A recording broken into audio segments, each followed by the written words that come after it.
இருக்கிறது.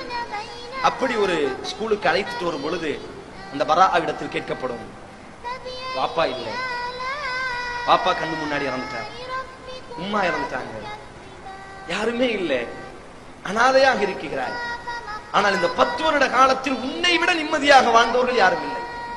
ஆனால் வெறும் 1 மாத காலத்தில் அத்தனையும் இழந்து முழு அனாதையாக இன்றைக்கு நிற்கிறாயே. மருத்துவர்கள் எல்லோரும் முடிவு செய்து விட்டார்கள், இந்த குழந்தை மரணிக்கத்தான் போகிறது, ஒரு சில நாட்களில் இந்த குழந்தை மரணித்து விடும் என்று முடிவு செய்யப்பட்டு விட்டது. நீ என்ன சொல்ல வருகிறாய்? அந்த நேரத்தில் அந்த சிறுமி சொல்வாள், ஹஸ்புனல்லாஹ் வ நிஅமல் வக்கீல், அல்லாஹ் எனக்கு போதும், அல்லாஹ் இருக்கிறான், பாதுகாப்பதில் மிக சிறந்தவன், நான் பொறுப்பு சாட்டுவதில் மிகவும் தகுதியானவன். யாருமே இல்லாமல் இருக்கலாம், உம்மா இல்லாமல் இருக்கலாம், வாப்பா இல்லாமல் இருக்கலாம், முழு மருத்துவ உலகமும் எனது 2 காலையும் வெட்டி எடுக்கலாம், முழு மருத்துவ உலகமும் எனது மரணத்தினுடைய நாளை குறிப்பார்க்கலாம், தேதியை தீர்மானிக்கலாம், நானும் மரணிக்கலாம், எனது உம்மாவோடி நான் சொர்க்கத்தில் இருப்பேன், எனது வாப்பாவோடி நான் சொர்க்கத்தில் இருப்பேன். ஹஸ்புனல்லாஹ் வ நிஅமல் வக்கீல், அல்லாஹ் எங்களுக்கு போதுமானவன், அல்லாஹ் எங்களுக்கு போதுமானவன், பாதுகாப்பதில் மிக சிறந்தவன். ஒரு சில நாட்களில் அந்த பராவும் மரணித்து விட்டார். எப்படி எல்லாம் அல்லாஹ் வைத்திருக்கிறார். ஆதலால் எமது வாழ்க்கையிலும் அல்லாஹ் சோதனைகளை தரலாம். சில நேரங்களில் நினைக்கிறீர்களா, அல்லாஹ் நோயிலே போட்டு வாட்டுகிறானா? கூடு சொல்லுங்கள் ஹஸ்புனல்லாஹ் வ நிஅமல் வக்கீல். அல்லாஹ் ரப்பல் ஆலமீன் வறுமையில் வாட்டுகிறானா? சொல்லுங்கள் ஹஸ்புனல்லாஹ் வ நிஅமல் வக்கீல். அல்லாஹ் ரப்பல் ஆலமீன் குழந்தை என்ற பாக்கியத்தை தரவில்லையா? சொல்லுங்கள் ஹஸ்புனல்லாஹ் வ நிஅமல் வக்கீல்.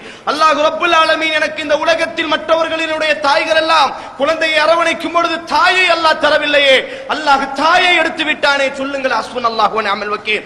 மற்ற குழந்தைகள் எல்லாம் தங்களினுடைய துவாப்பாவினுடைய கரத்தை பிடித்து நடத்தி செல்லும் பொழுது எனக்கு ஒரு குழந்தையை அல்லாஹ் தரவில்லையே, ஹஸ்புனல்லாஹ் வ நிஅமல் வக்கீல். 10 வருட காலம் 20 வருட காலம் சிறைச்சாலையிலேயே எங்கள் இளமைகள் அழிக்கப்பட்டு விட்டதே, மரணம் மட்டும்தான் எங்களுக்கு விடுதலையா? சொல்லுங்கள் ஹஸ்புனல்லாஹ் வ நிஅமல் வக்கீல். உலகத்தினுடைய கணவன்மார்கள் எல்லாம் தங்களினுடைய மனைவிமார்களை அழைத்துக் கொண்டு மிகப்பெரிய ஷாப்பிங் மாலிலே அவர்கள் தேர்வு செய்து கொண்டிருக்கும் பொழுது அல்லாஹ் எனக்கென்று நிரந்தரமாக வாழக்கூடிய ஒரு கணவனை தராமல் அல்லாஹ் காலத்தினுடைய சூழ்ச்சியில் அல்லாஹ் விதவையாக ஆக்கிவிட்டானே, சொல்லுங்கள் ஹஸ்புனல்லாஹ் வ நிஅமல் வக்கீல்.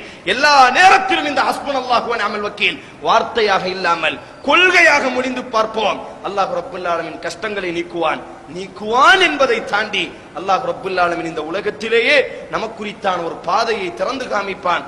ஆதலால் சோதனைகள் வரும்பொழுதெல்லாம், தடுமாற்றங்கள் வரும்பொழுதெல்லாம், சோகங்கள் தொண்டையை அடைக்கும் பொழுதெல்லாம், துக்கங்கள் கண்ணீரை வடிக்கும் பொழுதெல்லாம், அந்த சோகத்தினுடைய ஆரம்பத்தில் இமாம் புகாரி பதிவு செய்தார்கள், அஸ்ஸப்ரு இன்தன் நதாமா, அல்லாஹ்வின் தூதர் கூறினார்கள், பொறுமை என்பது சோதனையினுடைய ஆரம்பத்தில் கையாளப்பட வேண்டும், பொறுமை என்பது சோதனையினுடைய முதலின்மையாக கையாளப்பட வேண்டும். ஆதலால்